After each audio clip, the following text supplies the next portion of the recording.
కల్తీ పాల వ్యవహారంపై ప్రభుత్వం కఠిన చర్యలు తీసుకుంటుందని మంత్రి కందుల దుర్గేష్ తెలిపారు. కల్తీ పాలు తాగి ఒకే కుటుంబానికి చెందిన 4 హాస్పిటల్లో చేరడం బాధాకరమన్నారు. బాధితులను కాపాడేందుకు ఫోబిఫిజల్ అనే ప్రత్యేక ఔషధాన్ని అత్యవసరంగా తెప్పించినట్లుగా వెల్లడించారు.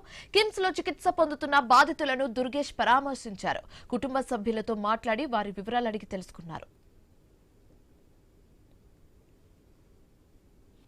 ఏదైనప్పటికీ కూడా పాలలో కల్తీ జరగడం వల్ల మాత్రమే ఈ రకమైన రేనల్ ఫెయిల్యూర్ జరిగి తర్వాత యూరిన్ అవుట్పుట్ ఆగిపోయింది అనేటువంటి మాట స్పష్టంగా కనబడుతుంది. అందరినీ పరామర్శించడం జరిగింది.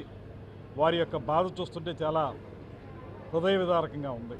ఒకే కుటుంబానికి చెందినటువంటి 4 ఈ ప్రమాద బారిన పడడం కానీ ఇవన్నీ చూస్తే చాలా హృదయ విదారకంగా ఉన్నాయి. ఇవి ప్రభుత్వం తీసుకోవాల్సిన క్రియాటిన్ కు సంబంధించిన వైద్యులే కాకుండా మెదడుకు సంబంధించిన డాక్టర్స్ సైతం చికిత్స అందిస్తున్నారని మంత్రి దుర్గేష్ తెలిపారు. పాల సంబంధిత పదార్థాలు సప్లై చేసే వాళ్లు ప్రమాణాలకు లోబడి వ్యాపారాలు చేయాలని అన్నారు. లేని పక్షంలో ప్రభుత్వం కఠిన చర్యలు తీసుకుంటుందని హెచ్చరించారు. ప్రజలు సైతం సురక్షితమైన ఆహార పదార్థాలు తీసుకోవాలని సూచించారు.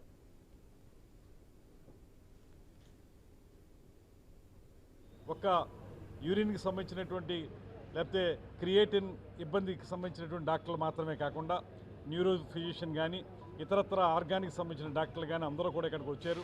అందరూ కంటిన్యూస్ పర్యవేక్షణ చేస్తూ ఉన్నారు. తీసుకోవాల్సిన ప్రతి జాగ్రత్త తీసుకుంటున్నాం. కానీ ఏదైనప్పటికీ కూడా జరిగింది దురదృష్టకర సంఘటన.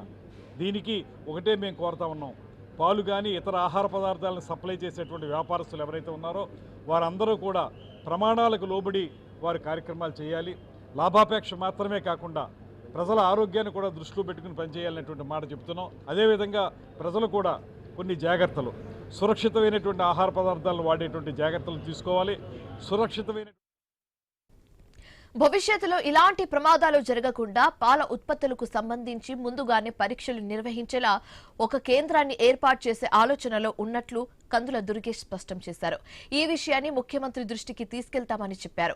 కఠినతరమైన నిబంధనలు పెట్టినా ఇలాంటి కల్తీ ఘటనలు జరగడం దురదృష్టకరమన్నారు.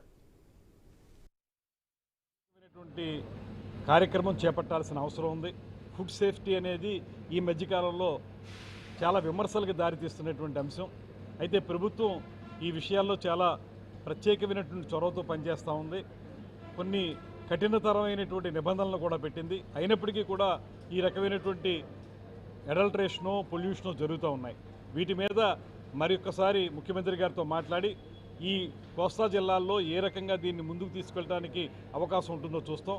పాలు ఇటువంటి సప్లై చేసేటువంటి వ్యాపారస్తులు ఉన్నారో వారందరికీ కూడా క్లియర్గా చెప్తున్నాం, ఎటువంటి పరిస్థితుల్లో మీరు నిబంధనలను అతిక్రమించి మీ వ్యాపారాన్ని కొనసాగిస్తే మాత్రం మీకు కఠినతరమైన శిక్షలు ఉంటాయి, జాగ్రత్తగా ఉండండి అనేటువంటి హెచ్చరిక చేస్తున్నాం.